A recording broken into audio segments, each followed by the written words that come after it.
We're going to be starting our stream in about 2 minutes.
Something that, kind of once you break it down to, just a bare frame.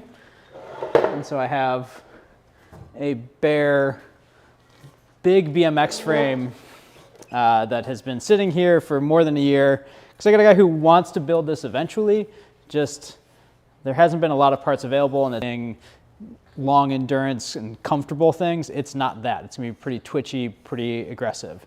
So, as you look at what the anatomy of a bike is, kind of all of the small measurements, all of the requisite parts, also add up to what the bike is meant to be. You can take something, take a frame, as many of us in the bike industry have, and you can build kind of whatever you want once you understand what goes together, what doesn't go together.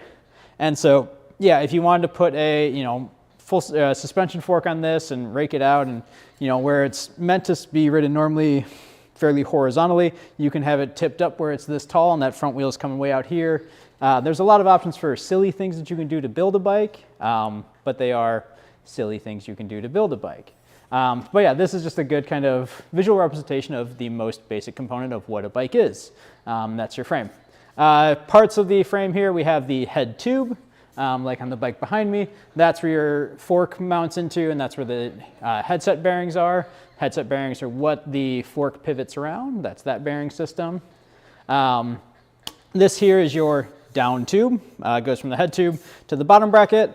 Here we have the top tube, from the head tube to the seat tube.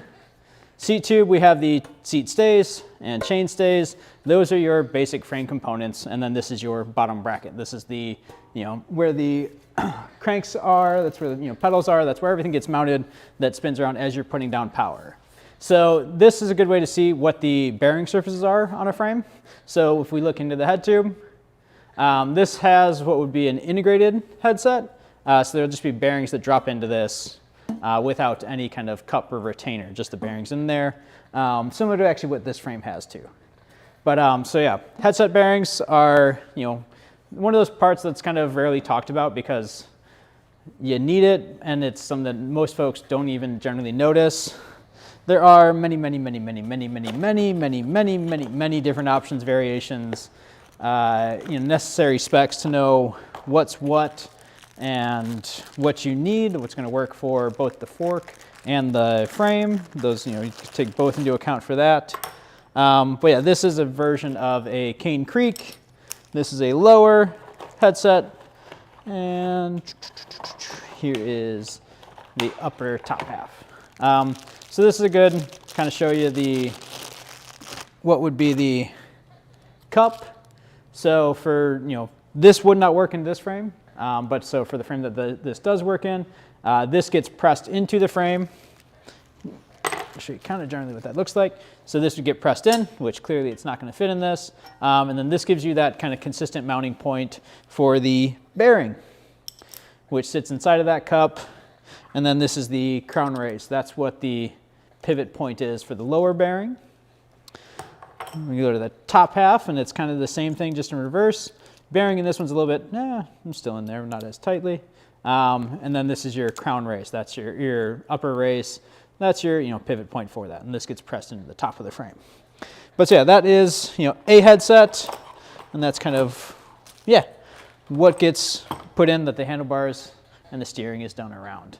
Bottom bracket, on the other hand, so on this one, this is also a BMX standard. Standard is one of those words that doesn't really mean everything in the bike industry, but it's a bottom bracket that only exists in the BMX world.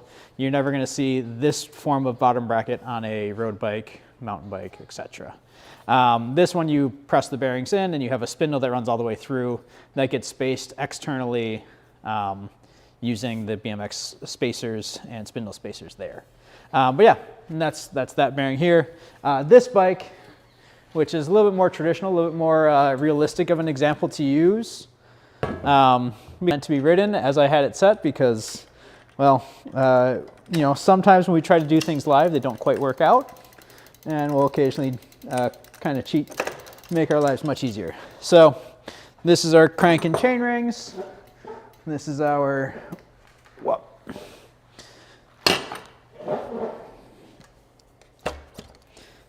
left side crank arm and spindle.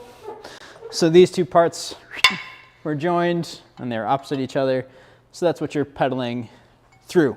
When we say bottom bracket in the industry, we're talking about the bearings here that are mounted into the frame that the crank and spindle turn around. So this is actually the same exact bottom bracket that's in that bike. And so it's a very simple part. We'll pass this around here because it's clean and you're not going to get full of grease. But so that bottom bracket itself is a threaded version where you actually thread the cups into the frame. Bearings are contained within those cups, and that is probably the most common system for a bottom bracket setup. The bike industry has seen, like I said, standards don't exist. So the bike industry has seen, in the last 12 years, press fit bottom brackets really became popular.